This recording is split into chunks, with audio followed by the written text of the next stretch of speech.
On a warm July morning in the year 1518, on a narrow street in the city of Strasbourg, a woman stepped out from her doorway and began to dance.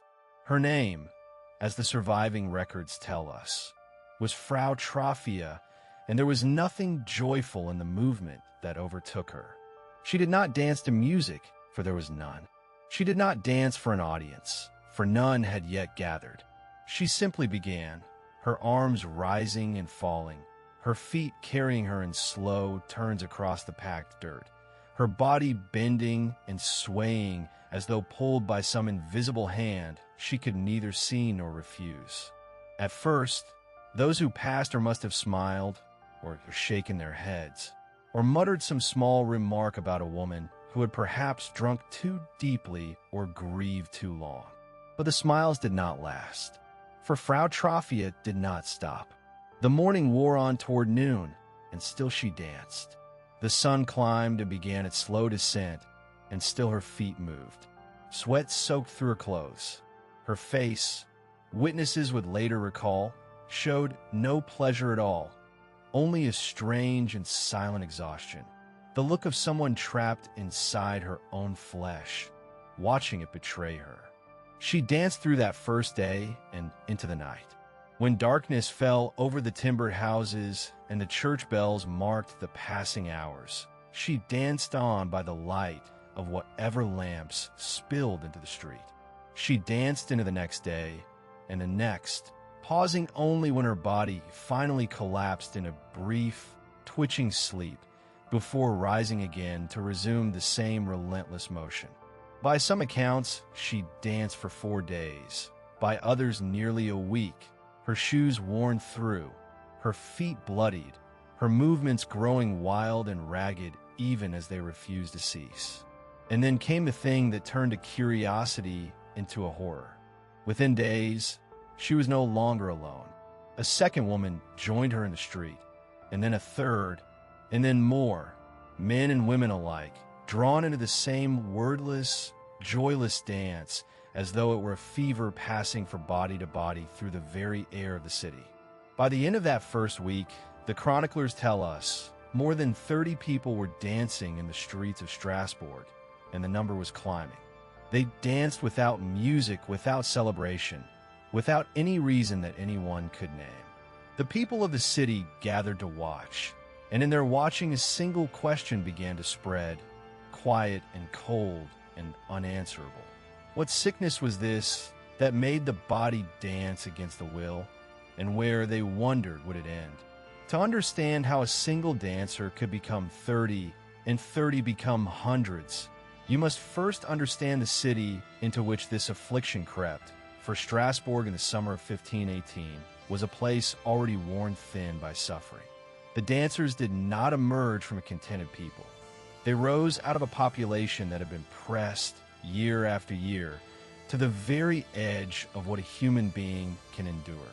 The harvest of the preceding seasons had failed with a cruelty that the chroniclers recorded in plain and weary language.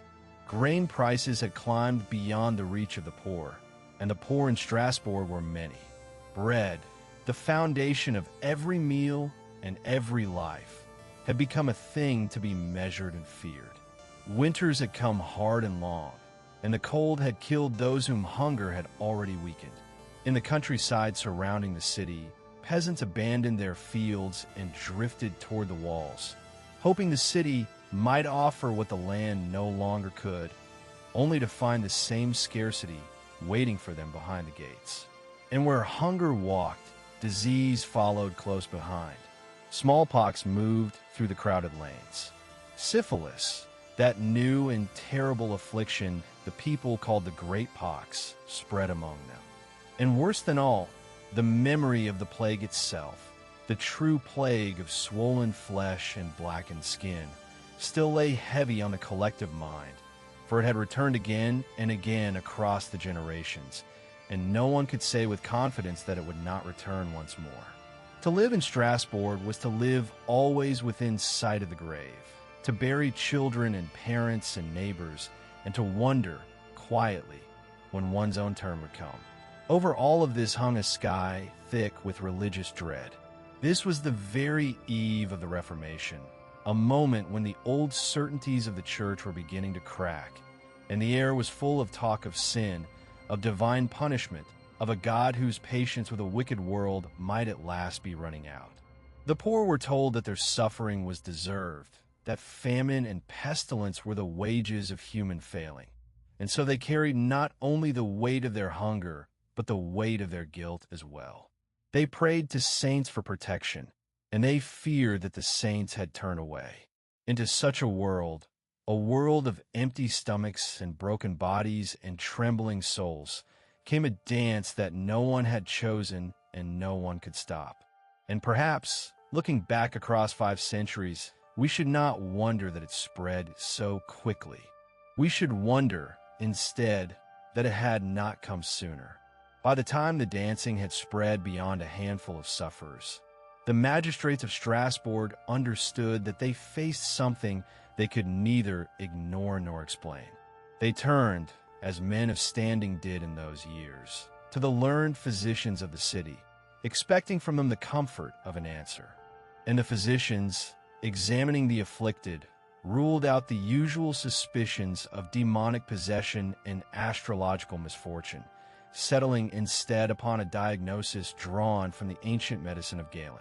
The cause, they declared, was overheated blood, a fever of the body that had risen to the brain. The dancing was a symptom of this inner heat, and the only remedy, they reasoned, was to let the affliction run its course.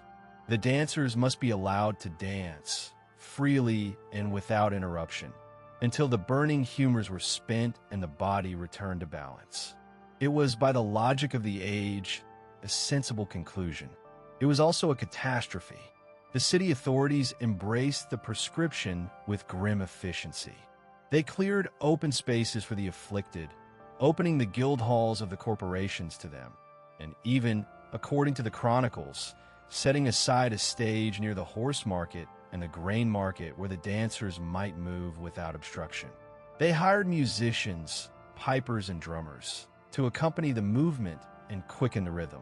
They engaged strong men to hold the dancers upright and to keep them moving when their legs began to fail, walking them along as though motion itself were the medicine that would save them. What the magistrates did not understand, and what we can see only now across the distance of centuries, was that this remedy poured oil upon the fire. The drums and the pipes drew more sufferers into the dance. The sight of bodies twisting in the public squares spread the contagion of the mind, whatever its true nature, to those who watched. And so the numbers grew, until by some accounts the afflicted numbered in the hundreds, men and women moving without rest beneath the summer sun. And here the chronicles speak with one terrible voice. The bodies began to break, driven beyond exhaustion.